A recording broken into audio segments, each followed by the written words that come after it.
अस्सलाम वालेकुम and welcome to the free online classes of economics. आज हम अफराते ज़र के बारे में स्टडी करेंगे। इन्फ्लेशन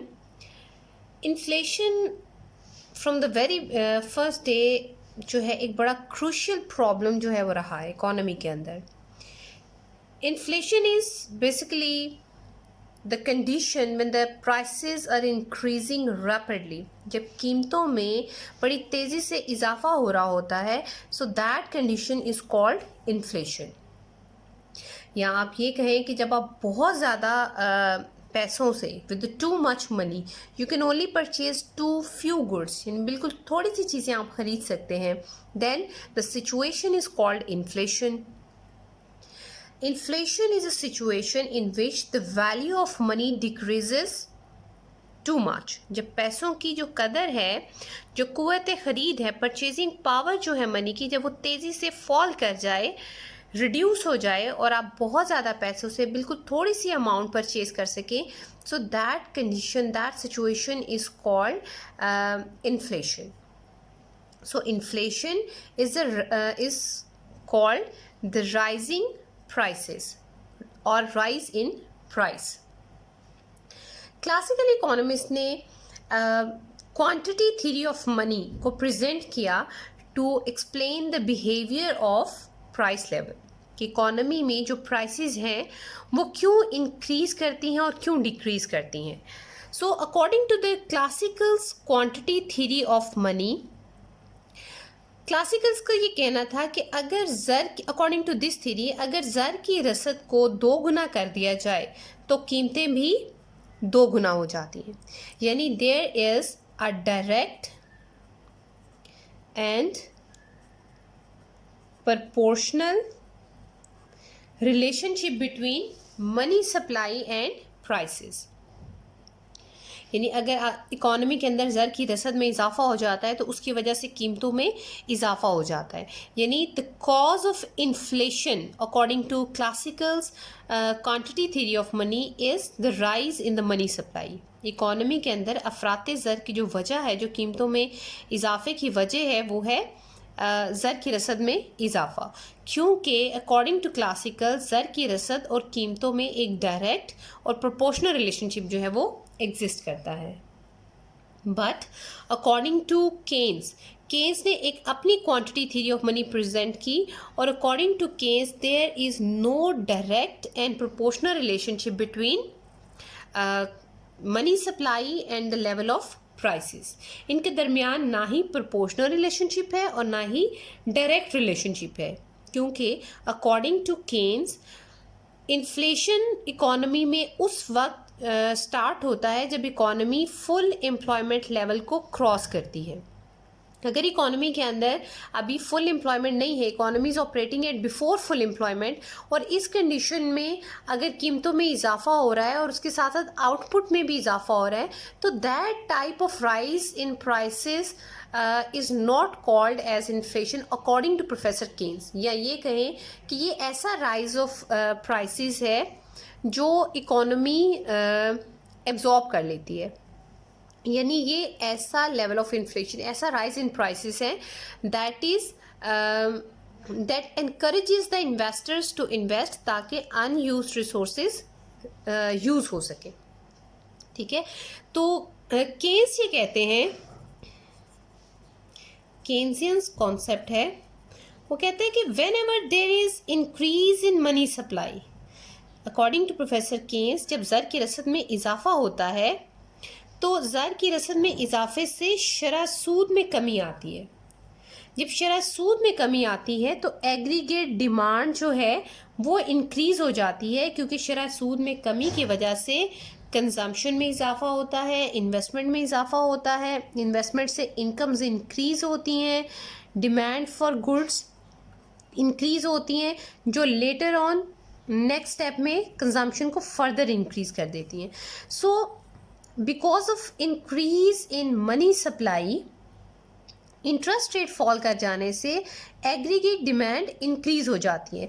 जब डिमांड इंक्रीज होती है, किसी भी चीज़ की जब डिमांड इंक्रीज होती है तो प्राइसेस इंक्रीज हो जाती है. So there is not a direct relationship between money supply and prices.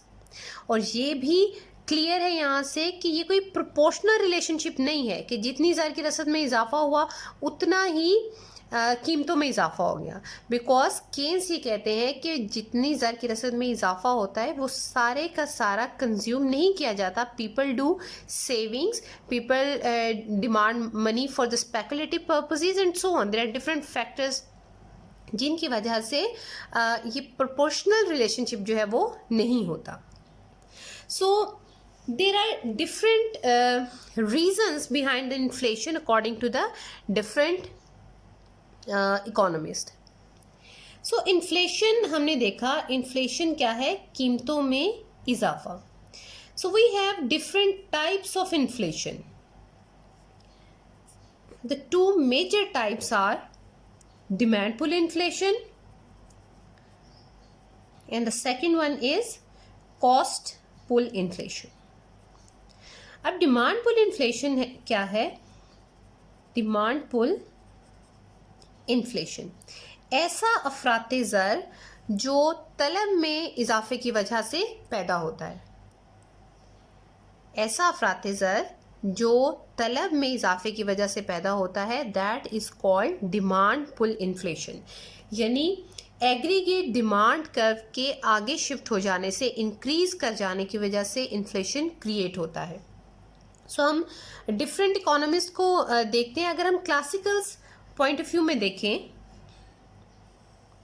तो according to classicals there is always full employment level in the economy. Economy में हमेशा मुकम्मल रोजगार की सतह पाई जाती है, जिसकी वजह से एग्रीगेट सप्लाई कर्व जो है वो वर्टिकल होता है, that is YF, full employment level.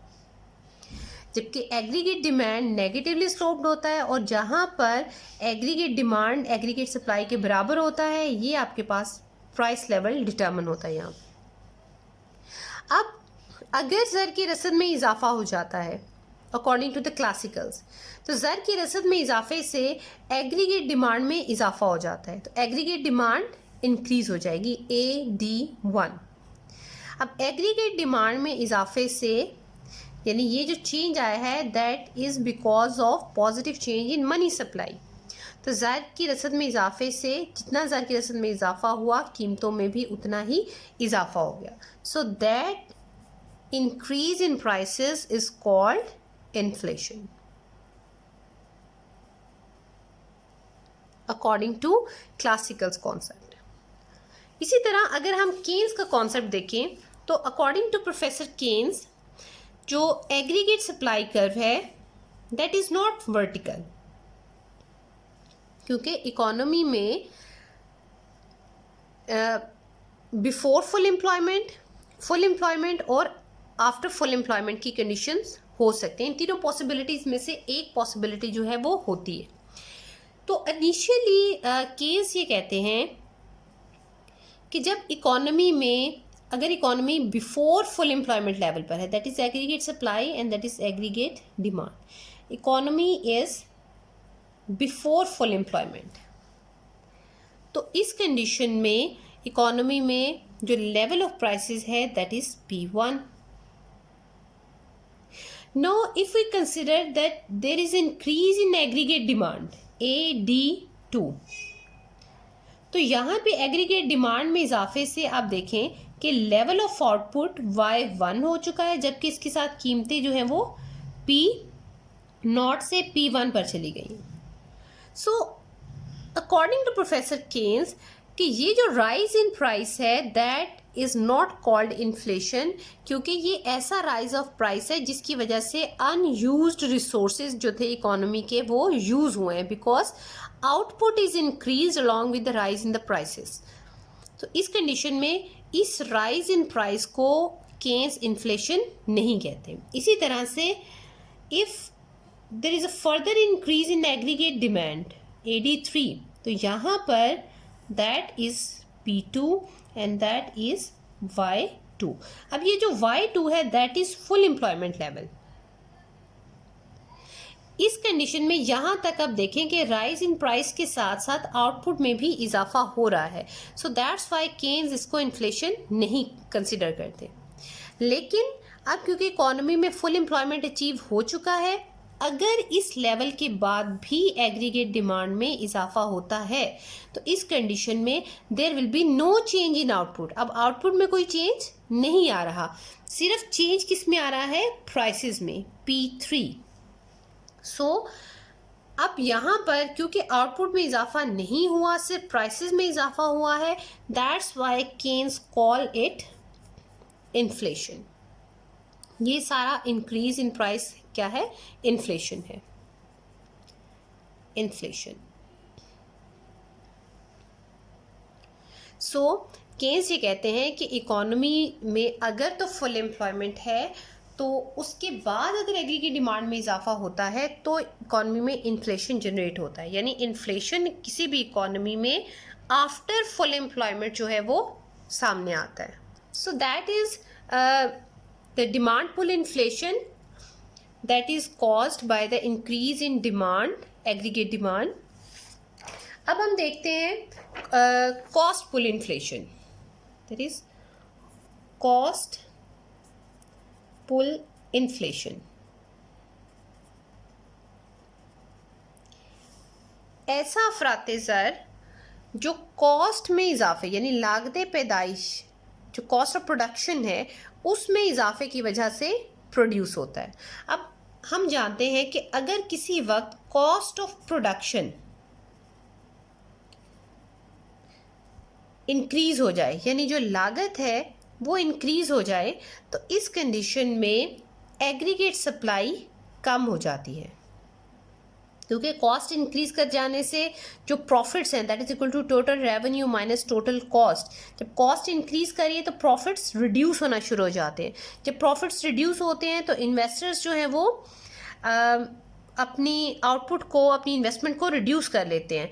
दूसरी तरफ कॉस्ट के इंक्रीज कर जाने की वजह से जो इनपुट है वो कम खरीदा जाता है, ठीक है, तो इस वजह से भी एग्रीगेट सप्लाई रिड्यूस हो जाती है। अब कॉस्ट इंक्रीज होने की डिफरेंट वजूहात हो सकती हैं। ये लेबर यूनियंस की वजह से भी हो सकता है, ये आपके पास जो सेलर हैं, अगर आप रॉ मटेरियल किसी मोनोपोलिस्ट से ख़रीद रहे हैं, ठीक है, तो इस कंडीशन में हो सकता है उसने अपनी मोनोपोली की पावर यूज़ करते हुए प्राइसेस इंक्रीज कर दी हों, या बिकॉज ऑफ सर्टेन क्लैमिटी, अगर आप एग्रीकल्चरल बेस्ड है आपका जो रॉ मटेरियल, तो हो सकता है नेचुरल क्लैमिटी लाइक फ्लड्स की वजह से उसकी सप्लाई जो है वो शॉर्ट हो गई हो। So because of all these reasons cost जो है वो इंक्रीज हो जाती है, जिसकी वजह से एग्रीगेट सप्लाई जो है वो रिड्यूस हो जाएगी। तो अगर हम इसको ग्राफिकली देखें, we have aggregate supply and aggregate demand. We take this equilibrium. अब यहाँ पर इकोनॉमी के अंदर फुल एम्प्लॉयमेंट मौजूद है, ये हमने एक इनिशियल कंडीशन ले ली, स्टेरिक। अब अगर because of increase in the cost of production जो वो कॉस्ट है वो इंक्रीज हो जाती है, तो इस कंडीशन में एग्रीगेट सप्लाई कर्व जो है वो पीछे शिफ्ट हो जाएगा। So because of rise in the cost of production aggregate supply curve shifts backward. अब न्यू इक्विलिब्रियम जो है वो इस E1 की बजाय E2 पर शिफ्ट हो गया। अब यहाँ पर देखें, there is rise in price that is P1 and there is also fall in the output by 1।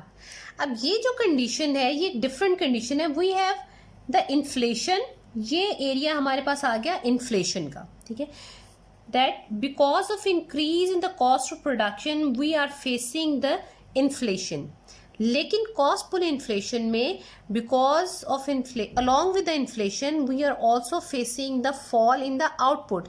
अगर आप इसको अनएम्प्लॉयमेंट कंसिडर करें तो इसका मतलब है कि inflation is accompanied with the unemployment, ठीक है। तो इस कंडीशन में we have another economic concept that is stagflation. Stagflation एक ऐसी कंडीशन है जिसमें that is the combination of inflation and unemployment, and stagflation is always generated in the economy in the result of cost pull inflation। अब cost pull inflation जो है इसकी एक बड़ी कॉमन एग्जांपल जो दी जाती है that is oil crisis of 1970s। ठीक है, अब 1970s के ऑयल क्राइसिस की वजह से कॉस्ट ऑफ प्रोडक्शन जब इंक्रीज हुई तो इंडस्ट्रीज़ जो हैं वो अपनी आउटपुट को रिड्यूस करती गई और उन्होंने लोगों को काम से निकालना शुरू कर दिया।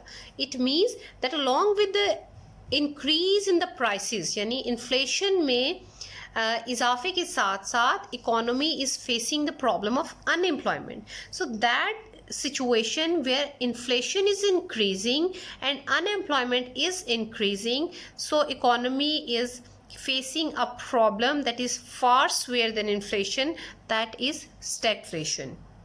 अब स्टैगफ्लेशन जो है इसको कंट्रोल करने के लिए हमें वो तमाम के तमाम इक़दामात करने पड़ते हैं जो कॉस्ट पुल इन्फ्लेशन को रिड्यूस करें या ख़त्म करें। फॉर एग्ज़ाम्पल जो मोनोपोलिस्टिक फोर्सेस हैं इन द गुड्स मार्केट उनको रिमूव करना चाहिए। ठीक है, this will be possible if the competitive forces are restored in the goods market, यानी अगर परफेक्ट कंपटीशन को इंश्योर किया जाए, उसकी पॉसिबिलिटीज़ को बढ़ा दिया जाए, तो ये जो एक फर्म्स एबनॉर्मल प्रॉफिट अर्न कर रही हैं, ठीक है, वो अपना प्रॉफिट से हाथ धो बैठेंगी और इकोनॉमी के अंदर ये प्रॉब्लम जो है स्टैगफ्लेशन का ये रिड्यूस हो जाएगा। इसी तरह से trade unions are the one of the basic reason of creating cost pull inflation, because जो लेबर यूनियंस हैं उनकी इतनी स्ट्रेंथ होती है, उनके पास इतनी पावर होती है कि वो जो वेज डिटर्मिनेशन है उसको इन्फ्लुएंस कर सकती हैं, उस पर असरअंदाज होती हैं। अपनी लेबर यूनियंस की मदद से वो अपनी वेजेस को हायर लेवल पर सेट करती है।